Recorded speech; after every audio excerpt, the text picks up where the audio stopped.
എന്തൊക്കെയുണ്ട്?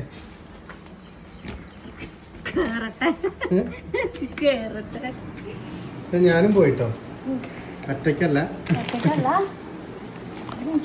ഇത് മറ്റേ സഞ്ചിയാണ്, അത് പൊട്ടാൻ ചാൻസ് ഉണ്ട് കേട്ടോ. അപ്പൊ എല്ലാരും പറഞ്ഞു നമ്മള് വെറുതെ കാണിക്കാം. അപ്പൊ റേഷൻ കടയിൽ പോയ വീഡിയോ നമ്മൾ ഇട്ടിട്ടുണ്ടായി. അയ്യോ, ഇതൊക്കെ കെട്ടിക്കൂട്ടി വെച്ചതാണ്. എന്താ കിട്ടി നോക്കണം. ഒന്നും കട്ടയില്ല കേട്ടോ. ഇതാ നമ്മളെ കാർഡ്.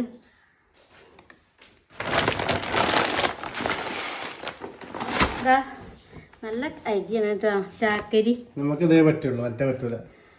ഇപ്രാവശ്യം കിട്ടിയത് നല്ല കുറിഞ്ചാത്തനൊന്നും ഇല്ലാത്ത അരിയാണ്, കുറിഞ്ചാത്തൻ. പിന്നെ ആട്ടപ്പൊടി. ഇതെന്താ പച്ചരി ഉണ്ടല്ലേ? ആട്ടപ്പൊടി ഉണ്ട്. പിന്നെ കുറച്ച് 1 കിലോ ഗോതമ്പ് ഉണ്ട്, സാധാ കുത്തി വെക്കാനുള്ള ഗോതമ്പ്. പച്ചരി ഇന്ന് പിന്നെ മറ്റേ മട്ടരി ഇട്ടിട്ടില്ല, മറ്റേ കുറച്ച് മട്ടരി ഇട്ടു, ചുമന്ന അരിയില്ലേ അത് ഇട്ടലുണ്ട്. ഇന്നില്ല, ഇന്ന് പച്ചരി, ചാക്കരി, ഗോതമ്പ്, ആട്ടപ്പൊടി.